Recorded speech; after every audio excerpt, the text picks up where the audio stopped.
Estamos de volta com o programa Em Pauta, conversando nesta noite sobre a teologia do corpo, lembrando aqui São João Paulo II como grande promotor, mas hoje, claro, muitos outros autores e também os influenciados por esta boa catequese do nosso saudoso Papa têm trabalhado e muito esta teologia, a questão da corporeidade, do equilíbrio, dessa relação sadia, corpo e alma, corpo e vida, corpo e relação, enfim, sobre o corpo. Olha só, no segundo bloco a gente sempre aproveita para levar até você uma literatura que te permita ir além do que nós estamos debatendo aqui, que, como você sabe, o programa Em Pauta, ele tem um caráter provocativo. Aqui a gente não é dar a solução de temas, de questões complicadas. A gente vai provocar boa reflexão, não é chamar a atenção para a consciência e assim por diante. Porém, uma literatura, tendo esta mesma em mãos, vai te permitir ir também um pouco mais além.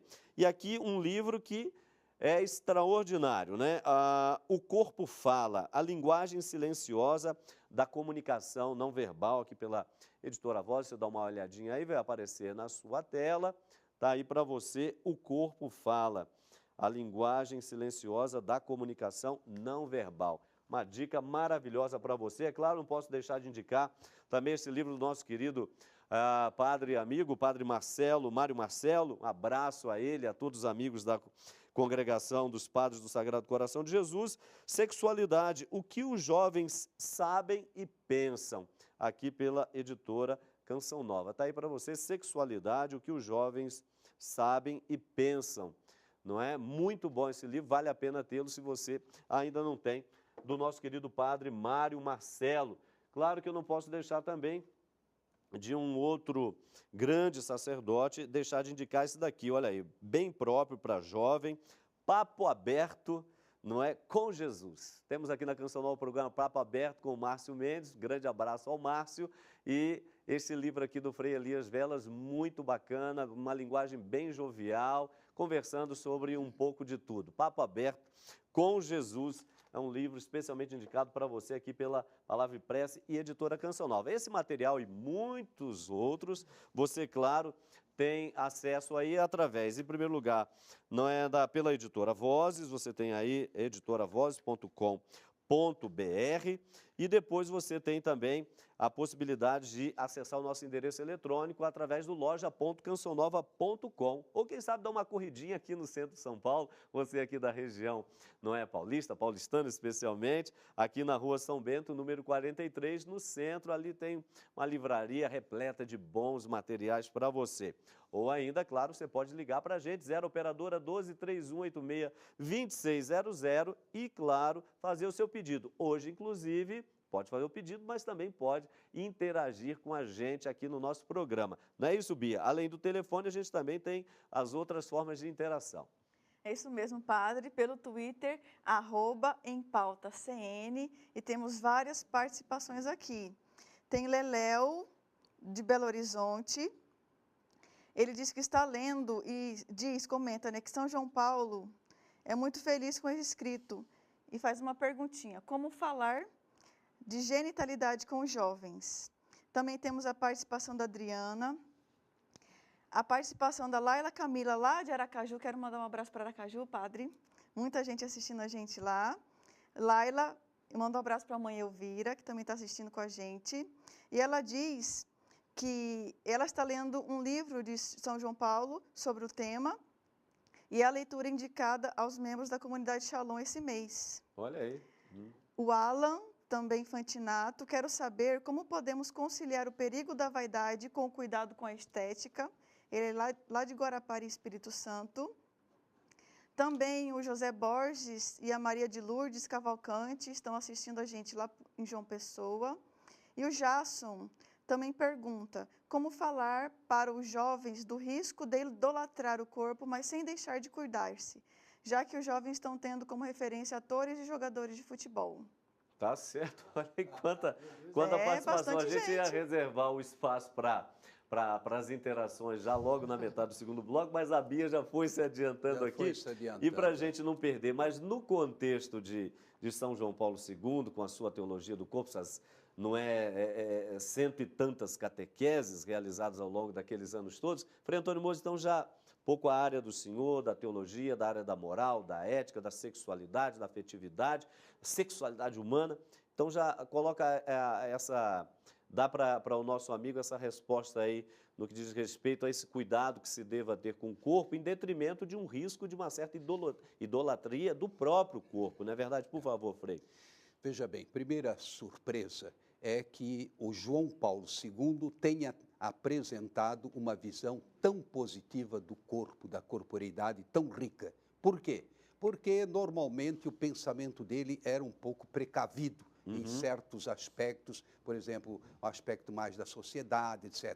Isso você ouvindo dizer. Quando você pega os escritos, realmente são de uma grande riqueza. E eu ressalto aqui o evangelho da vida. Perfeito. Em torno desse evangelho, evidentemente que ele não ia falar mal do corpo, pelo contrário, ele ia ressaltar o corpo como dom de Deus, não é? E, vamos dizer assim, a corporeidade como aquilo que nos constitui. Agora, no tocante aí à vaidade e à autoestima, para mim, uma certa dose de vaidade a gente deve ter, ou seja, no sentido de se cuidar. Não é? Deus nos deu como incumbência administrar todas as coisas, a começar por nós mesmos, a nossa vida, o nosso corpo. Por isso, nós estamos bem barbeados, você hoje também, não é? Até que adquiriu assim, uma fisionomia mais jovem, não é? Sem a barba. Mas, de qualquer forma, quando você vê alguém assim muito barbudo, você já tem uma impressão, às vezes, um pouco negativa. Mas, em todo caso, é só para dizer, você tem cuidado, você apara o cabelo, você apara as unhas, meu Deus, toma banho, enfim, um certo cuidado, eu acho que uma autoestima é fundamental. Agora, outra coisa seria a idolatria. Você se achar o maior, ou a maior, sobretudo as mulheres. E aí todo mundo se lembra da Brigitte Bardot, não é? Lá tem uma estátua dedicada a ela, aí nas nossas praias, não é? E a Brigitte Bardot, hoje aparece a velha, mas totalmente decadente, mas com um ressalto.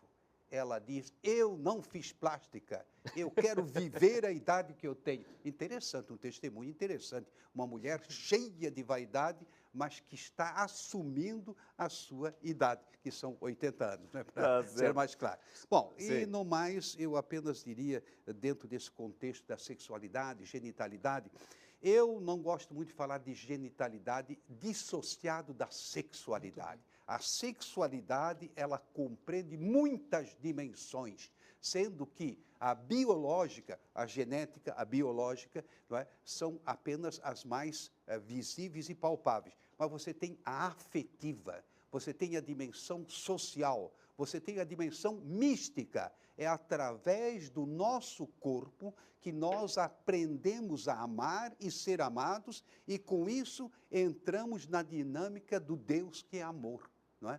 Então, eu acho que toda essa configuração da genitalidade, ela já empobrece, ela já reduz ao biológico. Não, é muito mais amplo. E por isso, eu, pessoalmente, prefiro sempre falar sexualidade e corporeidade do que falar só do corpo. Perfeito. Sim, Fernando, você dizendo, por favor? Perfeito, assino embaixo que o Fermoso falou, justamente para a gente não pode reduzir a sexualidade, a genitalidade, e esse é o grande perigo do nosso tempo, né? Porque a sexualidade, ela abarca tudo. Mas sobre a questão da idolatria do corpo, como são vários jovens estão perguntando, eu trouxe aqui uma frase de João Paulo II, quando ele se encontrou com um jovem em 1980, em Paris, no Parque dos Príncipes. Ele disse assim, adoração ao corpo? Não, nunca. Desprezo do corpo? Também não. Controle do corpo? Sim.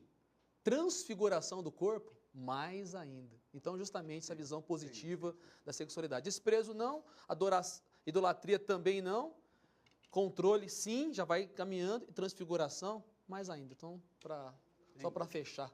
Tá certo, isso mesmo. Olha, nós vamos continuar aqui a nossa conversa, você vai aproveitando, interagindo com a gente, quer seja pelo Twitter, pelo e-mail, pelo telefone, tá aí a sua participação, ela é muito bem-vinda e fique à vontade.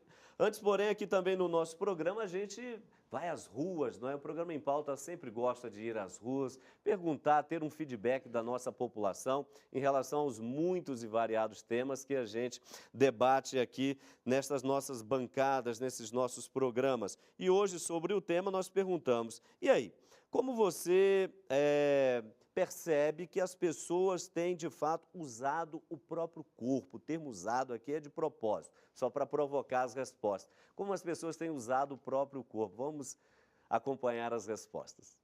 Usam bem, tem pessoas que usam mal, né? Bastante exercício, comida saudável, agora que faz mal, fritura, essas coisas, comida gordurosa, E exibindo demais, eu acho, na minha opinião.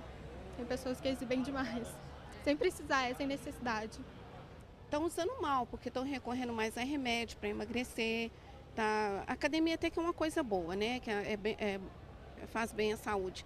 Mas mais assim, esses remédios para emagrecer, que eles ficam até um certo tempo com o corpo legal, mas depois eles voltam aquilo, ou até mais, o peso até mais, né? Aí elas recorrem mais, como eu disse, a estética para se mostrar, né?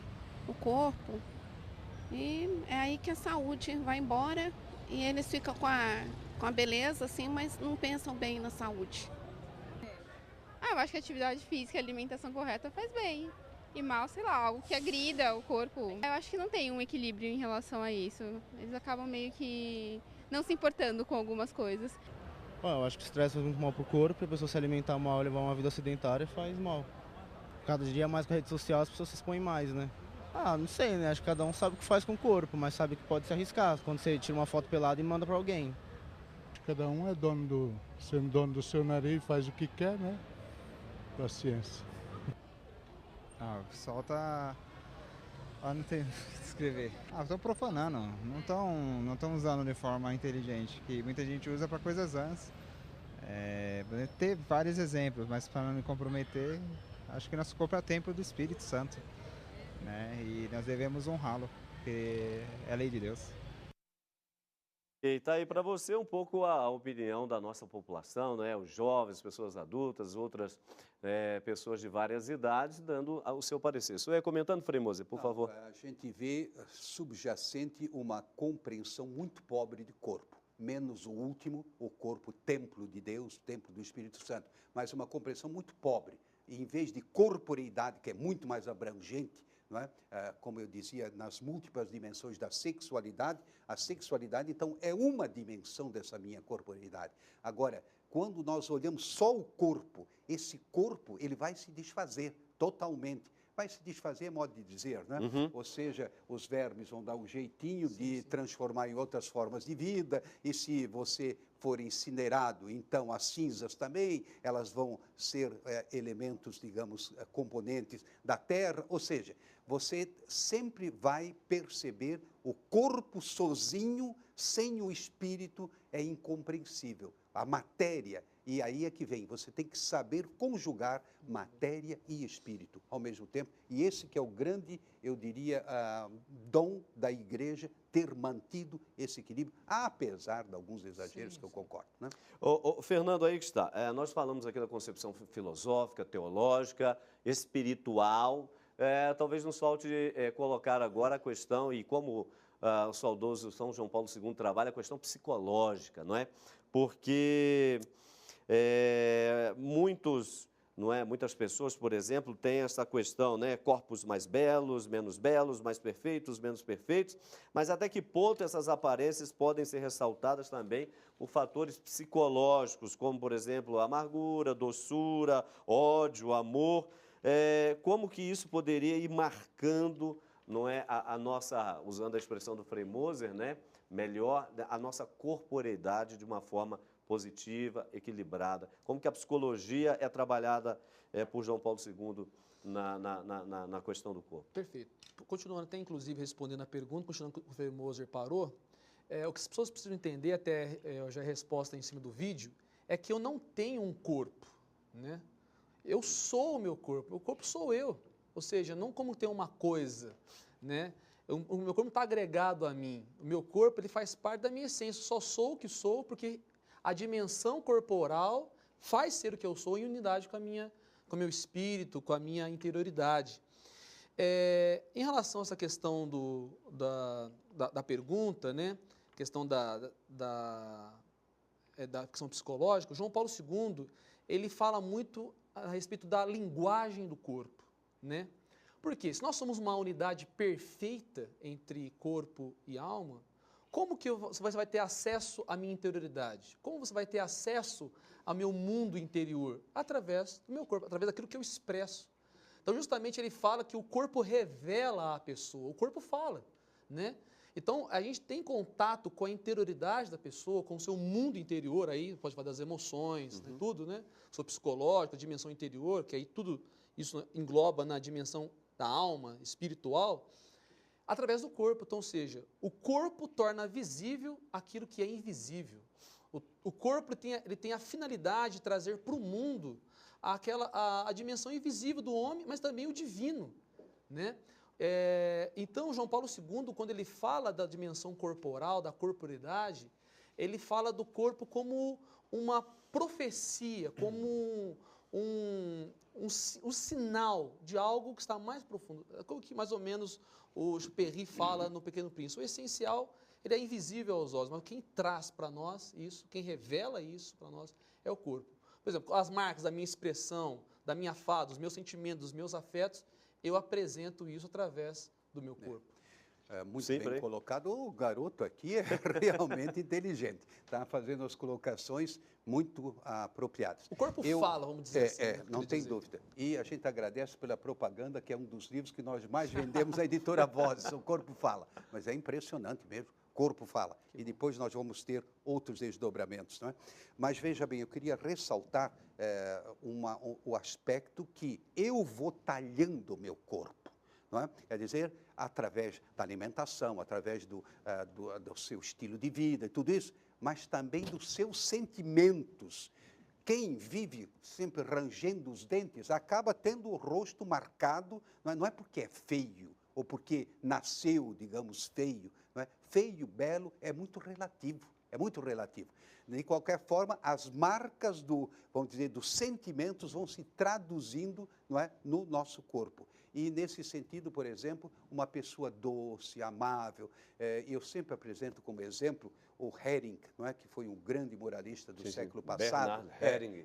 A rigor, era uma pessoa assim que não tinha um grande carisma em termos de aula, lia a aula, aquela coisa. Mas, meu Deus, que figura! Ele irradiava a paz, a harmonia. Quer dizer, a mesma coisa a gente pode dizer de tantos santos, irradiam aquela graça de Deus. Então, é nesse sentido que essa pergunta cabe bem. Vamos cultivar a doçura e não a amargura, não o ódio, não é? Mas o amor. Tá certo. Olha, mais uma paradinha aqui no nosso programa. Tem muita coisa ainda para a gente conversar, mas vamos fazer isso no nosso terceiro bloco. Então não saia daí, já já estaremos de volta e, claro, aproveita para ainda mandar a sua questão. Já temos várias participações aqui, também por telefone, por e-mail. Então aproveita esse tempinho aí do intervalo e coloca a sua questão para que a gente, através dos nossos convidados, possamos contemplar o que você está enviando para a gente. Tá ok? Já já estaremos de volta.